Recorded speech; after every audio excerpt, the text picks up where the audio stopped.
Hello there, my googly gang. Gary the Gremlin here, but I can't deal with that now. Today we're looking at Rebor's Tyrannosaurus Rex Vanilla Ice Jungle Scale 1/35th statue. Is it just me, or does something seem a little bizarre about that title? If you couldn't tell from that strange moniker, this is rather obviously a somewhat legally dubious third-party statue of the Vastatosaurus Rex from the 2005 Peter Jackson King Kong film. That name has simultaneously way too many S's and way too many T's in it. Now, I know right off the bat, there's a couple things you immediately just thought, so I'll address those potential questions now. Number 1, yes, I did just make a JoJo's Bizarre Adventure reference to start the video. I'm sorry. Second, I know about the updated Rebor Vastatosaurus statue that looks pretty great as well. There's no need to comment about it, but you can leave a comment about something else if you like.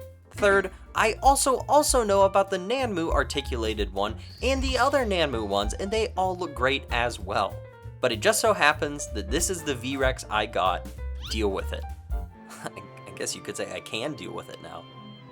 I got this statue ages ago, so long ago that I actually forgot I owned it. Recently, I dove into the pile of Beasts the Mesozoic boxes stored at my parents' house to grab some toys, and this sleek black box slipped out as well. I know I don't always make the biggest deal out of the boxes, but something about the density and consummate professionalism of this black void display has got me going. It's so corporate sexy. Opening it up reveals the even sexier foam inserts which holds the big bad V-Rex inside. Is there a name for being really attracted to high quality packaging? I might have whatever that's called. Even though I may have gotten this statue the better part of a decade ago and briefly forgotten it even existed in the cobwebby closet of my childhood bedroom, I'm still able to remember being surprised the first time I saw how small this V-Rex looked sitting in his foam prison. We'll talk about it more in the size comparison segment, but for now, we'll just leave it at saying I was a little underwhelmed. Some assembly required. You just need to take this big rubber tail part and firmly squeeze it into his big dino hole. Get in my belly! Come on! And as a display piece, this is really nice. The sculpt here is stellar work. There's the finest possible scales I think you can get at this scale. There's some good depth to them, especially in areas like his dino bum or the chest. These lines in between set in very deep, giving V-Rex a very unique and distinct scale pattern. I can't believe this is somehow the first time I've talked about the 2005 Peter Jackson King Kong on this channel, as it's one of my favorite movies, and I even considered it in my top 4 favorite films for a long time. I grew up watching giant monster movies, loving Godzilla and King Kong and The Lost World, classics like that. I've always been a really big fan of the amazing stop motion featured in many of those films. The Peter Jackson King Kong hit so hard for me because it's such a loving remake of the 1933 film, just done with the biggest budget and elevated to all the extremes the original couldn't realistically do. And I love how the resident prehistoric beasts of Skull Island also follow this exact same thought process as it comes to their design philosophy. The dinosaurs aren't just copy-pasted Jurassic franchise wannabes. They're like fully fleshed out, larger-than-life updates of the original O'Brien stop-motion monsters. This 2005 Vastatosaurus Rex design is like the details and surfaces of a Charles R. Knight dinosaur painting wrapped around the proportions and athleticism of a modern dinosaur model. I really love it. I think the coloration, however, is just alright. Being the jungle version, this is the brighter out of the 2 variants of the mold.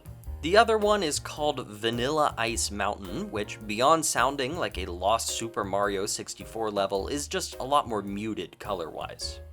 By the way, I love that Rebor names all of their products after JoJo characters. It's the funniest thing.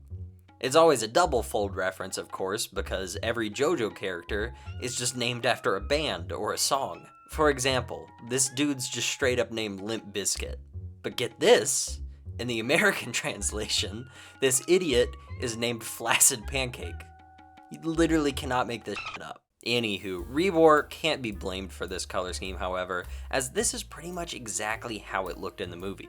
It's just, a little basic dinosaur colors to have it be all green. The colors here are hardly flat, but there's just very little patterning or creativity with how the green rests on the yellow, except for this little bit of slight striping on the tail. There is this sort of nice gold plating on the feet, which looks great, but the highlight is going to have to be the mouth and the teeth. These teeth are painted absolutely masterfully. The dark wash over these yellow teeth makes them look almost translucent, and it's a really fantastic effect. They have a really great gloss coat over them, as well as covering the tongue and the gum. It looks so actually moist and sticky, like you could touch it and your finger would be actually wet. But be careful touching it. This guy can draw blood. If it looks sharp on this toy, it actually is. The toe claws, the itty bitty titty claws, and most definitely these massive teeth are incredibly sharp. There's none of that Mattel rubber teeth going on. The only rubber here is, of course, in that rubber tail. For a statue, this V-Rex is decently posable. The rubber tail is really something fantastic. Whatever type of rubber they used for this was the right one. It's got a really great hefty feel as well as a sturdy, strong wire. It can go all around and even bend back in on itself a good bit. Beyond that, the mouth can open a decent amount, which allows you to better use those teeth as a weapon. Again, they are really, really sharp. And though I may have at first been a little disappointed by his size all the way back in 2018 when I first got him, he's no shrimp neither. From the tip of his tail to his lethal teeth, he's right at 16 inches long, and to the top of his back, about 5 inches tall. I think that makes him a fairly decent 1/35th scale size, but it still seems a little small to me. I always had the impression that these guys in the movie looked so much bigger than Kong, to the point where I would have expected this to be a whole couple inches longer in hand. I'm sure there's an exact diagram of just how big the Vastatosaurus is supposed to be in the amazing looking World of Kong, A History of Skull Island concept art book, but since it costs about as much as a kidney, I guess I'll never know. For the size comparison, first up, Action Master Grimlock, standing in for a traditional 3 3/4 human scale figure, the Gary the Gremlin Council of Raptors, the hypothetically 1/35th scale Beast of the Mesozoic Triceratops, and last, fellow green giant, the Hammond Collection Giganotosaurus. V-Rex here remains one of the few 1/35th scale dinosaur figures I have. It's pretty much just him and some random Papo figures back at my parents' place. Oh, yeah, and of course, the Beast of the Mesozoic Juvenile Triceratops. That figure is like Schrodinger's scale class. If you need a 1/35th scale adult Triceratops, it works great. Or if you need a 1/18th scale juvenile trike, it works there as well. It's important to note that if, for some reason, you find this statue more appealing than the other Rebor versions or even the multiple Nanmu ones, you can still get it, technically. As is with the world of third-party knockoff figures, there's not much saving your rip-off product from being even further ripped off. That's what they call fourth party, I believe. I think I got this figure for $45 back in the day, but right now, on Amazon, you can get the Gemini Ingenious Tyrannosaurus Rex Toy Dinosaur Toys 15-inch Vastatosaurus Rex Dinosaur action figure great gift cake topper collection room decoration for kids, in parentheses, Tarbosaurus, for $15-ish dues. Yeah, as if the JoJo reference wasn't bad enough, you've got these companies spamming every dinosaur-related word they can think of to make the name for their product. Honestly, it looks pretty much the same as the tags I add to these videos, so I can't dog on them too hard for that. Overall, this figure is pretty great. I still like it a lot. And even with all the new iterations and new improvements, I like to think that all these V-Rexes could live happily together on a shelf. Actually, I think this one and the cream version perfectly complement each other.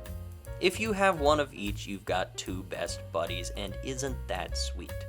We ended the episode on a happy note. It's like early Christmas, and if you guys made it this far, thank you for watching so much.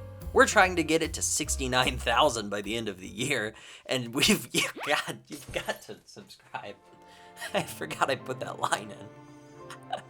We're trying to get to 69,000 by the end of the year, and you've got to subscribe to make that happen. That's all for this one. Have a good one. Carry the gremlin out.